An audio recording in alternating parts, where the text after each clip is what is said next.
dahil masama at di tapat sa Diyos. Ito po ang mga salitang nagawi sa bibig ng ating Panginoong Jesucristo. Sapagkat ang mga Pariseo ay naghahanap ng tanda kay Jesus. Bakit sinabi ni Jesus na lahing masama at di tapat sa Diyos? Bahagi ng aming tao natin dahil sa una, kumikilala ito sa ginagawa ko natin naging manig sa presensya ng Diyos. Pagkakataon na kaya sabi nga natin, magkahanap tayo ng tanda. Pag tayo magkahanap ng tanda, wala na tayong makitang tanda. Pero kung tutusin nila, nasa harapan nila ang tanda. Bakit hindi nila makita yung tanda? They refuse to see the signs. Kaya nga po, kahapon sabi ko na napakahalaga yung epekto ng kalayaan ng pagpili. Sapagkat yung kalayaan ng pagpili ay huhubog sa atin or sa negative side niya, wawasak sa atin. Bahagi yun sa pinahayag ni Jesus na yung kanilang pagkahanap ng tanda, sapagkat pinili nila na hindi makita ang tanda.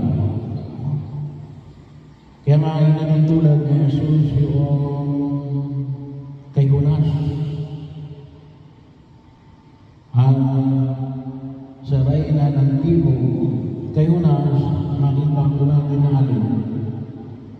Wala naman ginawang kababalagan si Jonas nung siya ay nangaral sa Ninive. So, bagaman po kung tawagin natin yung Ninive ay hindi naman yung Israel. Kung hindi po nagkakamali, may bahagi na ng Iraq, ng kasalukuyan na panahon. Kung hindi man Iraq, ay hindi maaaring Iraq. Hindi na ako sigurado kung alin sa dalawang yun. Pero sigurado kung isa po sa dalawang yun. Pero, kung sabihin, nangaral si Jonas, isang Hudyo, walang ginawang kababalagan, isang Islamero, ano lang ginawa niya? Naglakad lang siya sa kalsada ng Ninive. At ano yung kanyang pinahayag? Magsisi kayo at umalikod sa inyong mga kasalanan. Bahagi yun, hindi siya nakita na nagpagaling sa mga may sakit. Hindi siya nakita na gawa ng anumang uri ng kababalagan. Ang ginawa lang niya yung ipangaral na magsisi sila sa kanilang mga kasalanan. At yung ikalawang binanggit dito yung reyna ng Timog na na pumunta kay Solomon para makinig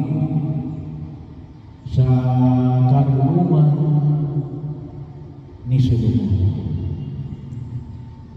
Bahagi yun na kung saan nakita ko natin, kung saan bigyan ko kayo ay kaya sinabi niya na lahing masama at di tapat sa Diyos.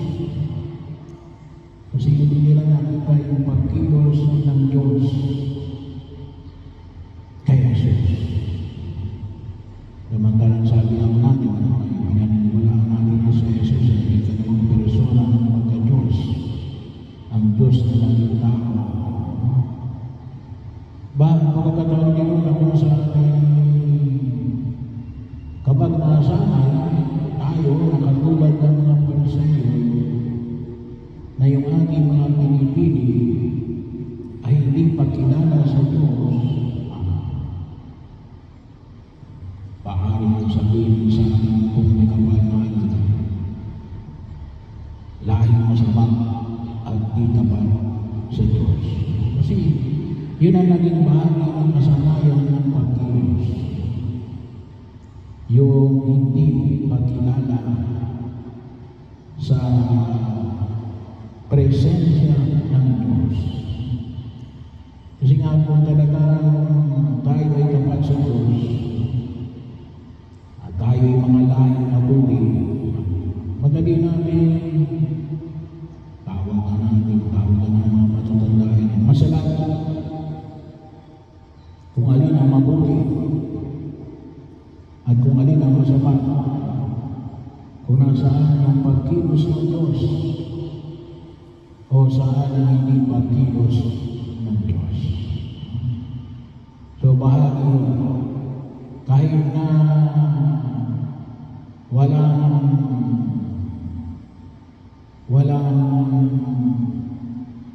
bombastic na pangyayari. Kung minsan kasi tayo ay mas tayo ay nagugulat sa mga kung tawagin natin ay mga malalaking pangyayari. Kapag may lindol, baha, maliwanag rin ang nagsasalita ng Diyos. Pero sabi nga namin ay hindi lamang to kahit nasa mga ordinaryong pangyayari. Kaya di mo makita rin natin, pagkaman sabi na natin yung karanasan sa unang pagbasa ng pagliligtas ng Diyos sa kanyang bayang Israel, na iyon ay isang bahagi ng karanasan ng kanilang patuloy na pinapabalik-balikan. Pero hindi naman palaging gano'n yung pangyayari na kung saan nakita natin na iniligtas ng Diyos ang kanyang bayang Israel mula sa mga tumutugis ng mga Egyptyo at sila ay makatawid sa dagat at makatakas sa mga kawal ng mga Egyptyo.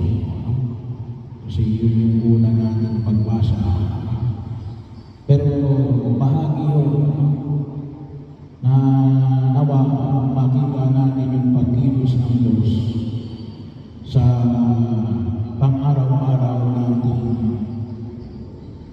pamumuhay. Bahagi na kung saan huwag natin kalimutan. Bakit? Sabi nga natin kung talagang tayo naging tapat sa Diyos. Kaya yung kaakibat din ito ay yung pagdinilay natin.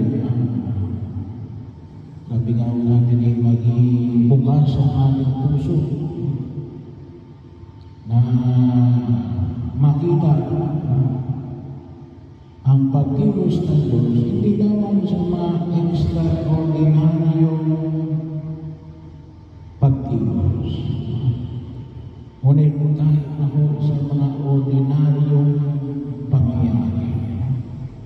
Alam niyo, isa ho sa biyaya na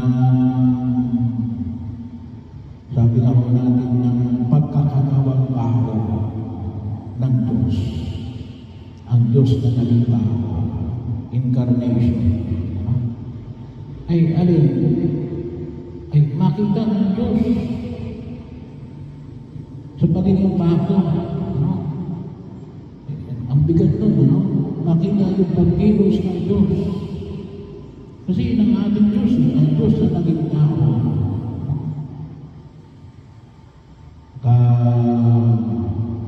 Kagabi, pakinggan ko si Bishop David, ano sabi niya, ano? Tayo ay naniniwala sa Diyos. Pero huwag rin natin kalimutan natin na yung kabahagi ng paniniwala natin sa Diyos, bahagi nito ay yung paniniwala natin, naniniwala sa atin ang Diyos. Kaya bahagi mo, sabi nga ay ginamit ng Diyos ang pamamaraan ng pagliligtas sa pamagitan ng pagiging tao. Hindi niya ipinakita yung pamamaraan ng kanyang pagliligtas sa pamagitan ng bagay na kung tawagin natin ng alien sa tao. Hindi siya nagpakita bilang isang extraterrestrial. Ipinakita niya yung kanyang pagliligtas sa atin bilang tao. Kaya yun ang mahagyo. May maraming mga santo katulad ni Santo Esteban de Balaguer. To look for the ordinary. To look for God in the ordinary. Ang term na ginamit niya ay the extraordinariness of the ordinary. Bahagi yun. Yun ang panayang yung pinahihiwan ng Diyos ay pamayin natin ngayon. Makita natin ang Diyos sa mga ordinaryong pagkilos natin sa daigdig na ito. Pero yun ay makikita natin kung alin. Kung talagang una, naghahanap tayo ng Diyos. Ang Diyos ba talaga ang hinahanap natin? At naunawaan ba natin ang pagkilos ng Diyos na pinaniniwalaan natin? Kasi ito yung biyaya at pagkakataon na kung saan ay ipinamamanig sa atin ng buong may kapal. Kaya, itulong natin, sabi nga ako rito ay makita natin ang mga tanda. Sabi nga kasi siguro baka hindi nila makita sapagkat hindi nila nakikilala ang kanilang hinahanap. Kaya hindi nila makita yung pagka-Diyos na Jesus or tawagin natin ni Alin. Hindi sapagkat hindi nila nakita. They choose not to believe. Pinili nila na huwag maniwala. Pero nandiyan lang sa harap nila. Hindi nila kinikilala. At bahagi yun ng ating pagkilos natin, yun yung ating pamantayan. At nawang turuan tayo ng paniniwala na ito na makita natin ang pagkilos ng Diyos sa presensya at sa kasalukuyan na tinatamasa natin sa daigdig na ito.